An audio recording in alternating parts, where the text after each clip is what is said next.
Verma sir के निष्णात classes में आप सभी विद्यार्थियों का फिर से स्वागत है। आज हम लोग अपनी कक्षा 12वीं की हिंदी के कविता खंड को पढ़ने जा रहे हैं। इस कविता खंड में जो पहला कवि हमें मिलता है उनका नाम मलिक मोहम्मद जायसी है। जायसी इनका नाम इसलिए पड़ा, सरनेम इसलिए इनका रखा गया क्योंकि ये जायस नाम है एक जगह का जो उत्तर प्रदेश में है, वहां पर इनका जन्म हुआ, इसलिए इनका नाम जायसी रखा गया। मलिक मोहम्मद से इनका नाम जो है मलिक इसलिए है क्योंकि इनके पिताजी का नाम मलिक शेख ममरेज था या मलिक राजे अशरफ था। चूंकि ये बहुत पुरानी 15वीं शताब्दी के आसपास की कहानी है, इनकी अपनी आसपास की उसी टाइम की जीवनी है, तो ये जितने भी कवि हैं, चाहे वो मलिक मोहम्मद जायसी हों, तुलसीदास हों, सूरदास हों, कबीर हों, इन सब के एक्यूरेट जन्म तिथि का पता नहीं चल सकता है। हाँ, कुछ जो इन्होंने अपनी रचनाएं की हैं उनमें उन्होंने अपने बारे में बताया है, तो इनके बारे में हमें कुछ कुछ जानकारियां मिलती हैं। उसी अनुमान के तहत हमारा जो है, ये हमारे जो कवि हैं मलिक मोहम्मद जायसी, ये 1492 ईस्वी में इनका जन्म माना जाता है।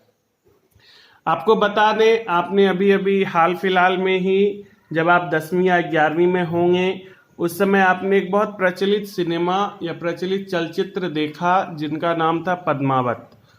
पद्मावती से नाम बदल के पद्मावत किया गया, और पद्मावत इसलिए किया गया क्योंकि जो पद्मावत है, जो सिनेमा है, उसका जो मूल भाव है यह इनकी अपनी लिखी गई पद्मावत नामक ग्रंथ से ही ली गई है। इन्होंने अपनी जिंदगी में कई सारे बड़े बड़े ग्रंथ लिखे जिसमें पद्मावत प्रमुख है, अखरावट है, आखिरी कलाम है, चित्ररेखा है, कहरनामा है, ये सब इनकी अपनी रचनाएं हैं। आपको मलिक मोहम्मद जायसी के बारे में बता दें, ये निर्गुण भक्ति धारा के प्रेम मार्गी शाखा के कवि रहे हैं।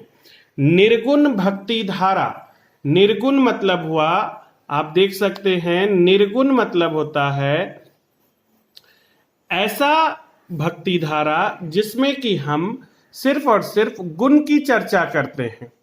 गुण की चर्चा करने का मतलब हुआ कि हम भगवान पर ज्यादा विश्वास ना करके हम अपने गुणों को अपने जीवन में सबसे महत्वपूर्ण स्थान देते हैं।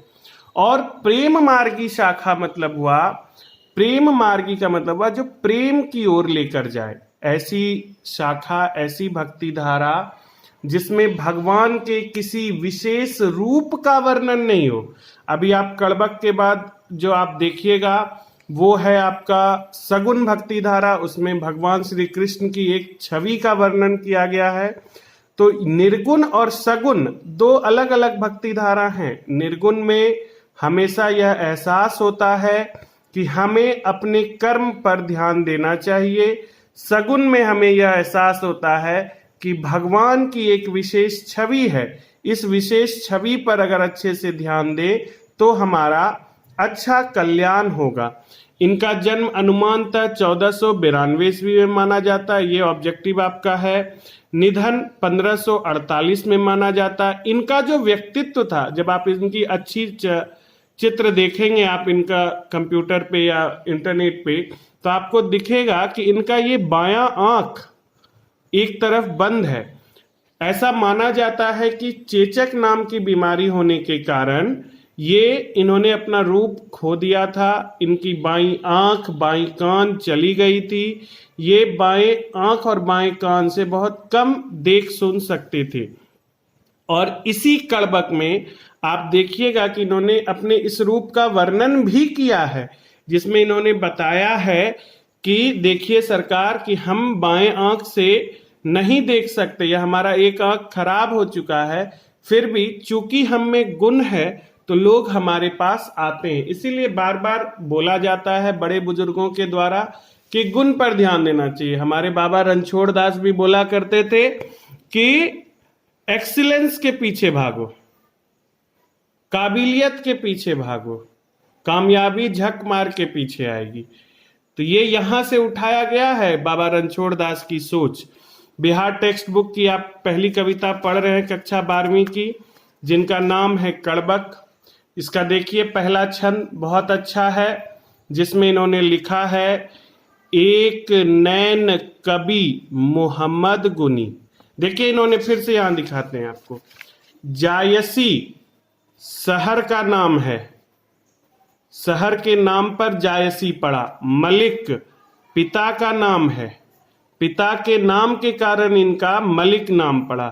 मोहम्मद इनका अपना नाम है, अपना नाम है, ये इनका अपना नाम है, ये पिता का, ये शहर का नाम। तो इसलिए इन्होंने अपनी हर एक रचनाओं में मोहम्मद को बड़ा महत्व दिया है। ये हमेशा अपने बारे में जब बात करते हैं तो मोहम्मद के बारे में ही बात करते हैं।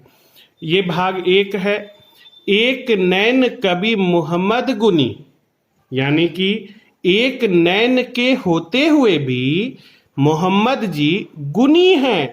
गुनी यानी इनके पास अपना गुण है।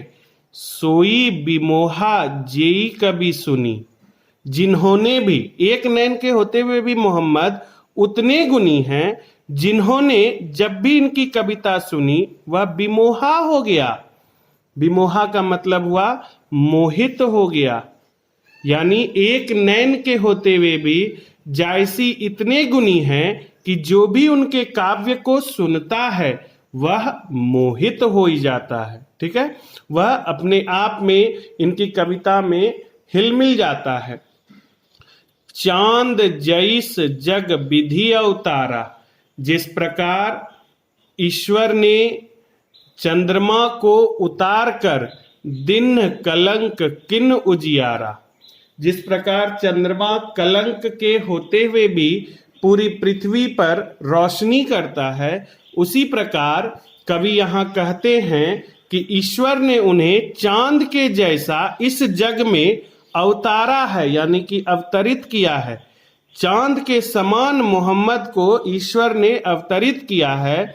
दिन कलंक किन उजियारा, जो कलंक रहते हुए भी उजियारा कर रहा है, यानी ये अपने रूप को कलंक मानते हैं।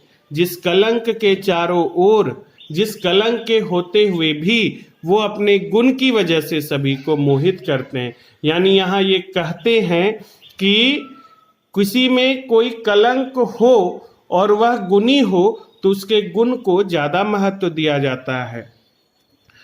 जग सूझा एकई नयनाहा, यानी एक नयन से ही वह जग को इस प्रकार दिखते हैं, दिखाते हैं नहीं। जग सूझा एकई नयनाहा, उआ सूक अस नखतन माहा, यानी जिस प्रकार शुक्र ग्रह नक्षत्रों के बीच चमकता है उसी प्रकार उनका एक नैन, यहां देखिए इन्होंने खुलकर लिखा है कि उनके पास एक ही नैन है, यहां भी एक नैन, यहां भी एक नैन। इन्हीं सब रचनाओं को कोई हम लोगों में से कोई उन्हें देखने नहीं गया, कोई उस समय कैमरा नहीं था, लेकिन इनके इस तरह से लिखने से हमें पता चलता है कि इनके पास एक ही नयन है जिनसे वह इस पूरी धरती को देखते हैं। जग सूझा एकई नयनाहा, उवा सूक अस नखथन माहा, यानी जिस प्रकार शुक्र ग्रह नक्षत्रों के बीच चमकता है उसी प्रकार इस पूरे जग में उनका एक नैन चमकता है।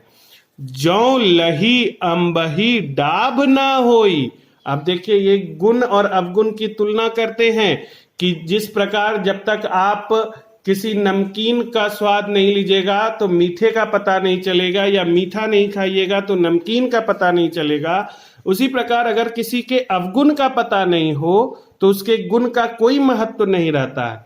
जौ लही अंबही डाभ न होई, जब तक आम में मंजरी, अंबही यानी कि आम में जब तक डाभ यानी कि मंजरी नहीं होती है तो लही सुगंध बसाई न सोई, तब तक उसमें सुगंध नहीं आता। जब तक आम में मंजरी नहीं आती, आम एक साधारण सा पेड़ जिसमें अच्छी अच्छी पत्तियां होती हैं।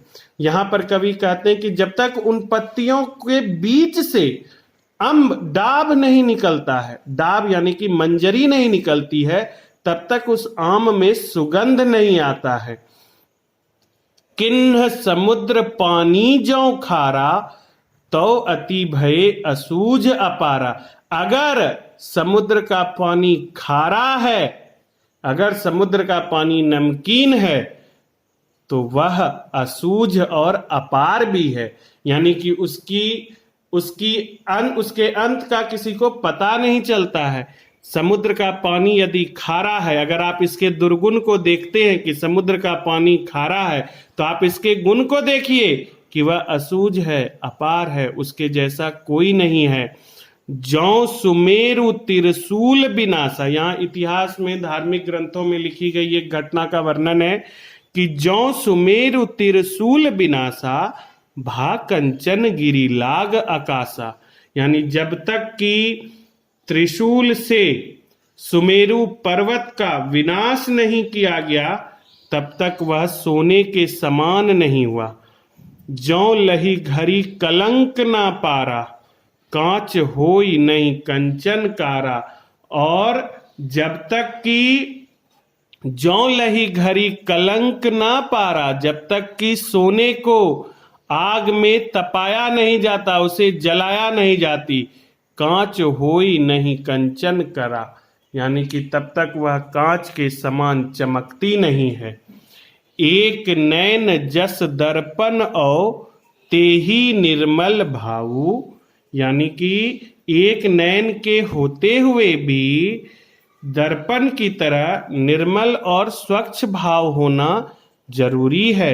एक नैन जस दर्पण औ तेही निर्मल भाऊ, सब रूपवंत गई मुख जो वहीं कई चाऊ। यानी कहते हैं कभी यहाँ अपने बारे में और अपने गुण के बारे में कि एक नैन के होते हुए भी मेरा मन दर्पण के समान साफ और निर्मल है, तभी तो सभी रूपवंत लोग मेरे आसपास मेरे चरणों को पकड़कर मेरे गुण की गुणगान करते हैं। यानी इस पूरे छंद में कवि ने हमें बताया है कि संसार की जितनी भी वस्तुएं हैं उनमें कुछ न कुछ अवगुण जरूर रहता है, लेकिन इस अवगुण के रहते हुए भी अगर उसमें कुछ न कुछ गुण है तो गुण हमेशा अवगुण पर हावी होता है। लोगों को गुण की ओर ध्यान देना चाहिए। हम अपने अगले छंद में पढ़ेंगे कि अगला जो कड़बक का पद 2 है, इसमें कवि ने क्या कहा है। तब तक के लिए आप हमारे वीडियो को देखते रहिए। इन सभी चैप्टर्स का क्वेश्चन आंसर आपको आपके ग्रुप पर मिल जाएगा। धन्यवाद।